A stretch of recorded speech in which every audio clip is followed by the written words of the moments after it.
Bonjour à tous, aujourd'hui on se retrouve dans une nouvelle vidéo un peu spéciale. C'est un tuto de bricolage do it yourself, mais de gros do it yourself. On va réaliser ensemble aujourd'hui cette fontaine de jardin ou de terrasse à partir d'un tonneau. Donc vous pouvez choisir juste une moitié de tonneau si vous avez aussi. Je vous aurais mis en barre d'infos le maximum de matériel que j'ai retrouvé. Pour le budget, je dirais que j'ai pas calculé, mais on est aux alentours de 300-400 €. Plus il y a de récup, mieux c'est en tout cas. Donc je vous laisse et puis c'est parti pour le tuto.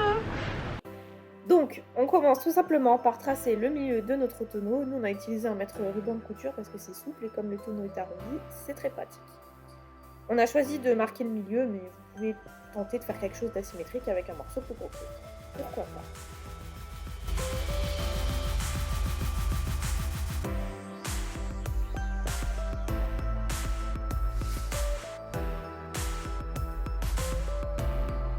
Ensuite, avec un ruban de masquage, là c'est du scotch électrique pour le coup, vous tracez le long de votre ligne de manière à avoir un repère visuel bien visible, mieux que des petits traits de crayon. Ensuite, c'est parti pour la scie sauteuse, donc j'ai laissé monsieur s'y coller, c'était plus sûr. Et l'idée c'est d'y aller tout doucement et de rouler le tonneau au fur et à mesure. Puis vous suivez votre ruban, du coup c'est vachement plus simple. Le but étant de faire quelque chose le plus droit possible tant qu'à faire, ça sera plus joli pour la suite.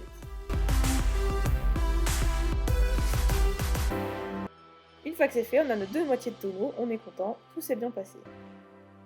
Après, il vous suffit de vous munir d'une ponceuse et puis c'est parti pour poncer, poncer et encore poncer. L'idée c'est que ce soit tout beau, tout lisse, tout propre.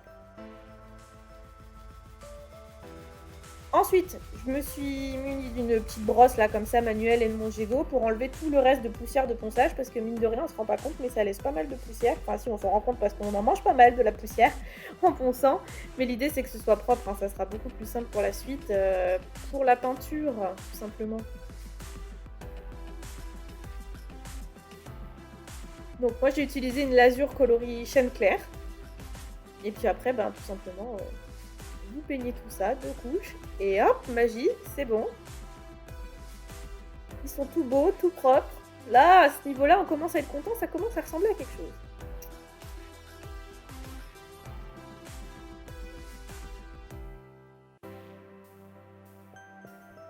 Vient l'étape de la bâche. Donc j'ai coupé mon grand morceau de bâche spéciale bassin en deux. Et ensuite, vous positionnez la bâche de la meilleure manière possible. Alors comme ça arrondi, il va falloir faire des plis tout le tour, essayer de répartir ça. Et puis avec une agrafeuse comme ça murale, vous agrafez et vous visez d'un petit marteau quand les agrafes ne veulent pas rentrer parce que mine de rien c'est du chêne, donc c'est épais et mon agrafeuse n'est pas toute jeune, hein, donc celle de mon papy a priori. Donc elle a besoin d'un peu d'aide, puis c'est pas évident. Et donc vous faites des plis comme ça régulièrement, vous plaquez bien au fond, vous faites attention que le fond soit bien plaqué entre la bâche et le fond du tonneau. L'eau, ça aide avec son poids en fait. Donc là, c'est vraiment une petite épreuve de patience. Ensuite, on coupe le surplus tout le tour, comme ça, à ras du tonneau, avec des ciseaux. Alors, pour surélever le tonneau, nous on a choisi d'utiliser, là c'est un bois de charpente, pour faire une sorte de support pour qu'il y ait un morceau plus haut que l'autre. C'est important pour qu'il y en ait un qui puisse se déverser dans l'autre. Voilà, il est surélevé, ça commence à ressembler au final. Vient l'étape du bambou. Alors cette étape-là, c'est facultatif, mais nous on a eu cette idée d'un morceau de bambou. Donc j'ai pris un gros morceau de bambou, on a coupé un tronçon de bambou, à peu près de 20 cm, je dirais, 25 pour en avoir deux moitiés comme ceci. Ça s'est bien passé, ça se coupe plutôt bien avec des scies métal. Et ensuite vient l'étape d'agrandir le trou du tonneau, le petit trou du robinet, pour pouvoir y placer votre morceau de bambou et que ça se déverse dans le deuxième tonneau. Cette étape-là, c'est clairement la plus délicate parce que comme on est en biais, ça coince, ça vibre. Je pense qu'on n'avait pas la bonne solution, mais on n'en a pas trouvé d'autre à ce moment-là. Et c'est très compliqué. Donc on a alterné scie sauteuse et ciseaux à bois pour essayer de creuser en fait le trou, que ça se retrouve bien en dessous du niveau de l'eau. Du coup, creuser un peu plus aurait été bien. Mais à cause des vibrations, on avait peur que tout le tonneau se décèle en fait, tout simplement. Donc on n'a pas trop forcé et on s'est contenté de creuser au minimum. Donc voilà, là il reprend la scie, un coup de ciseau à bois, un coup de scie, de manière à vraiment que ça fitte le mieux possible avec votre bambou. Après il y a sûrement d'autres manières de faire. Nous c'est celle qui nous est venue à l'esprit, on trouvait ça sympa avec un bambou comme déversoir, mais il y a sûrement d'autres façons de faire. Donc vous vous arrangez pour qu'en tout cas il tout cas, il va falloir creuser pour que ce soit un peu plus bas que le niveau de l'eau, hein, sinon forcément ça marchera pas. Et vous testez avec ce que vous voulez mettre entre les deux de manière à que ça fit le mieux possible, qu'il y ait le moins de trous possible. Et voilà, donc là on a juste mis une petite vis, vous voyez, pour le maintenir le temps d'eux en fait. Ça allait, ça c'est bien vissé. Ensuite, ça va être recouvert de bâche plastique, hein. L'idée c'est que la bâche noire va venir par-dessus, voilà. Donc c'est pour ça qu'on l'a mise après. Puis bon bah comme on a fait bien galérer, on n'a pas résisté à faire un petit test, on est trop content, ça coule, c'est joli, ça fait glouglou. A priori ça devrait marcher. On n'est pas très profond, mais ça devrait marcher. Voilà, une fois qu'on a mis la bâche, ça rend comme ceci. Donc là c'est pas très joli, mais une fois qu'il y aura toutes les plantes, l'eau, etc., ça rendra vachement mieux. Et je vous fais un gros plan. Ici ce qu'on a fait, c'est qu'on a fait des petits morceaux qu'on est venu recoller les uns sur les autres pour faire des raccords, de manière à ce qu'il n'y ait pas de trou en fait, parce que sinon ça marchait pas directement avec la bâche. On a préféré couper et recoller des morceaux de la colle PVC pour faire un truc le plus propre possible, on va dire, de manière à ce que ça se déverse, l'eau se déverse en fait. On a préféré recouvrir l'entrée du tube en fait pour que ça se déverse correctement. Voilà, donc après ça c'est vraiment suivant comment vous faites, hein. Nous c'est notre idée, mais il y a plusieurs façons possibles. Bon, l'étape la plus rigolote, je dirais, non après la meilleure ça va être celle de mettre les plantes, mais là quand vous commencez à mettre l'eau, ça commence à sentir bon, on y est presque. Vous placez la pompe dans le tonneau du bas.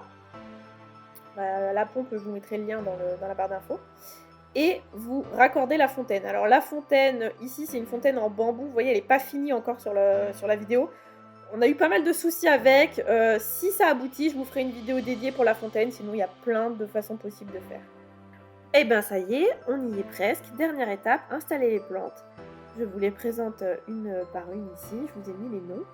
L'idée c'est vraiment de choisir des choses qui ont différentes hauteurs, différentes fonctions, épuratrices, oxygénantes, que ce soit le plus harmonieux et le plus joli possible, et surtout des plantes adaptées, donc avec un développement pas trop important, ou alors que vous pouvez facilement retailler ensuite, pour ne pas non plus que ça vous envahisse comme on a un petit contour. Il faut aussi regarder la profondeur des plantes. Et il y a beaucoup de plantes qui se mettent entre 10 et 20 cm.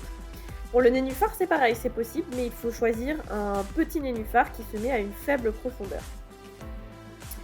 Donc je vais les rempoter dans du terreau aquatique et puis dans des paniers spéciaux pour plantes aquatiques comme ceci. Et puis je vais mettre des cailloux à la surface, le temps surtout qu'elles s'enracinent bien pour éviter que la terre remonte de trop. Une fois que c'est fait, vous n'avez plus qu'à les placer au fond de votre bassin. Donc vérifiez la hauteur, je vous montre juste après. L'idée c'est de vérifier, certaines vont être à moins 5 cm quand certaines vont être à moins 30 cm. Donc ça vous regardez sur les étiquettes, là j'ai pas d'étiquette puisque je me suis fournie chez un producteur directement, mais sur internet hein, vous trouvez facilement. Et pour les rehausser, vous utilisez soit des pavés ou des briques ou des pots en terre renversés, ça marche bien aussi. Évidemment, au début, vous allez forcément avoir un peu de terre dans l'eau, hein, mais ensuite la pompe va faire son effet et puis ça va s'éclaircir. Puis la terre va descendre au fond, surtout. Là, je vérifie avec une règle à peu près la hauteur parce que j'avais du mal à me rendre compte. Donc là, j'étais à moins 7 à peu près pour celle-ci, donc c'était parfait.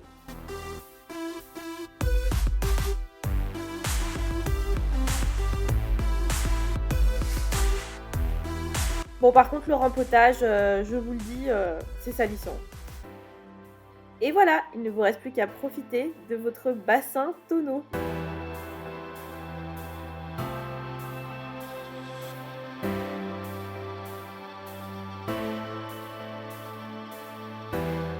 Merci à tous d'avoir suivi ce tuto et à bientôt dans une nouvelle vidéo.